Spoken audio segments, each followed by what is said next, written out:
su venia, diputado presidente. Adelante. Compañeras y compañeros integrantes de esta soberanía, secretario, directores de energía. Dadas las amplias expectativas con las que se argumentó y se promovió la reforma energética, a solicitud del gobierno de Enrique Peña Nieto, aprobada en diciembre de 2013, la cual, entre otros objetivos, habría de reducir los costos de producción y de modernización de las plantas productivas de Pemex y CFE, dos de las más grandes empresas del Estado mexicano, y catalogadas en ese entonces dentro de las 500 empresas más importantes del mundo, ocupando el lugar 34 y 470 respectivamente en el ranking mundial.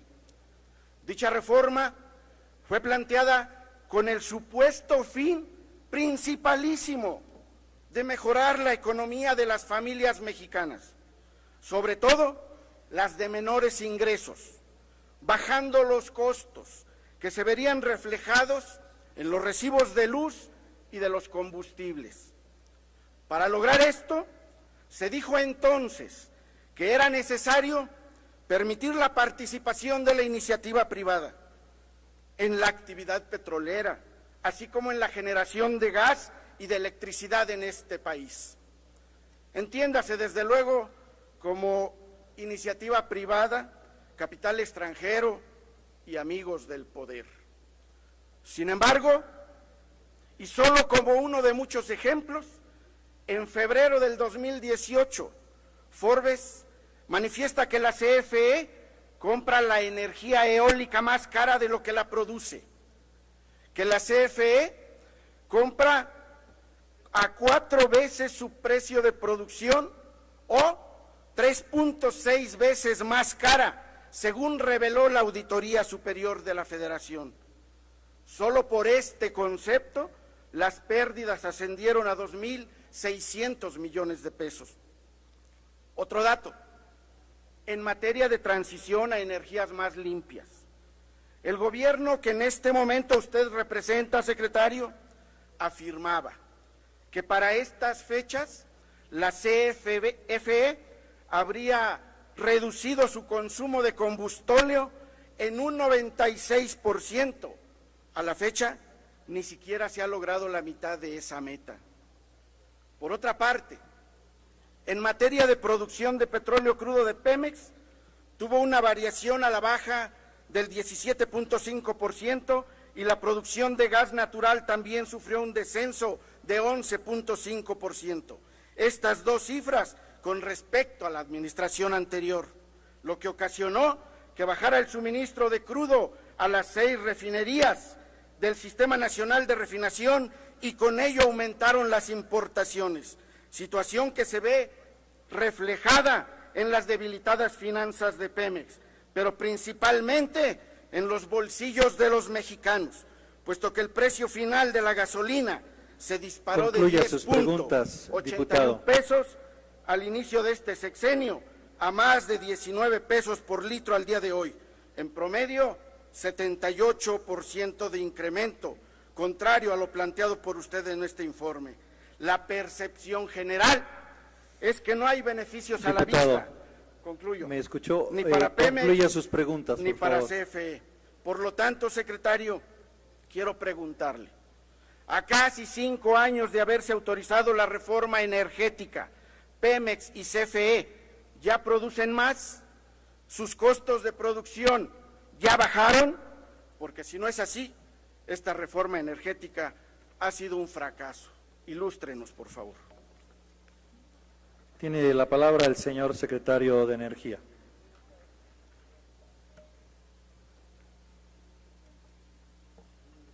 Quiero, en respuesta a sus planteamientos, diputado, señalarle que por lo que respecta a la Comisión Federal de Electricidad,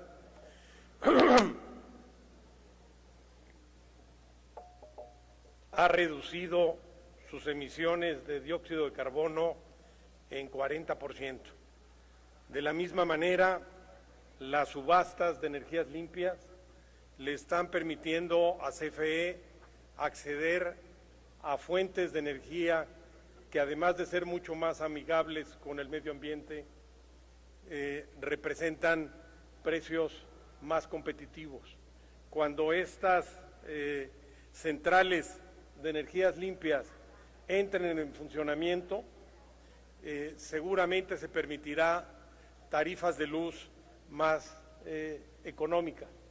Por cierto, las tarifas que consumen alrededor de 38 millones de usuarios de CFE, los usuarios residenciales de bajo consumo, no han subido en el sexenio e incluso en términos reales se han reducido en un 16%. Por lo que hace a Petróleos Mexicanos, como ya mencioné, ha sido capaz de superar la baja de los precios del petróleo, que le produjo una reducción de sus ingresos de 75%. Gracias a las medidas de buena administración y de austeridad que implementó este gobierno y, sobre todo, a la negociación de su pasivo laboral.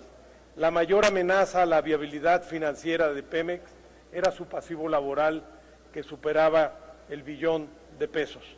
La reforma energética estableció, para auxiliar a Pemex, que por cada peso que se renegociara del pasivo laboral, el gobierno federal le aportaría otro. Y el gobierno federal hizo aportaciones superiores a 180,000 millones de pesos, y en otro tanto más se redujo el pasivo laboral. Lo mismo se hizo para efectos de Comisión Federal de Electricidad. Ambas empresas fueron transformadas de organismos públicos descentralizados a empresas productivas del Estado, se les dio autonomía de gestión y siguen siendo puntales de la industria eléctrica mexicana. Muchas gracias. Para réplica, por 2 minutos, el diputado Martínez Ventura. Me parece, secretario, que tenemos una grave diferencia de opiniones respecto a lo informado por usted. Y no es en materia de números, no es en materia de porcentajes, sino en materia de los efectos finales de estas cifras. Pues la disminución en el uso de combustóleos, en la generación de energía eléctrica, la construcción de nuevas plantas hidroeléctricas, el incremento del uso de gas natural en la generación de la energía, la realización de programas de mantenimiento, la modernización en centrales generadoras, las subastas para la compra y venta de energía eléctrica a largo y mediano plazo, la gran variedad de competencia de empresas participantes en la venta al público de las gasolinas, no han logrado que la percepción de la mayoría de los mexicanos sea favorable para esta administración. Los precios competitivos de los que ustedes nos han hablado aquí están lejos, muy lejos de los alcances económicos de las clases más desprotegidas. Y los cobros de tarifas de luz son amañados, de tal manera que si bien el precio del kilowatt ha bajado, pero el recibo de la luz ha subido exorbitadamente. No lo entiendo y no lo entendemos la mayoría. Y ya, ni abundar, ni para qué hablar del precio de las gasolinas. Muchas gracias.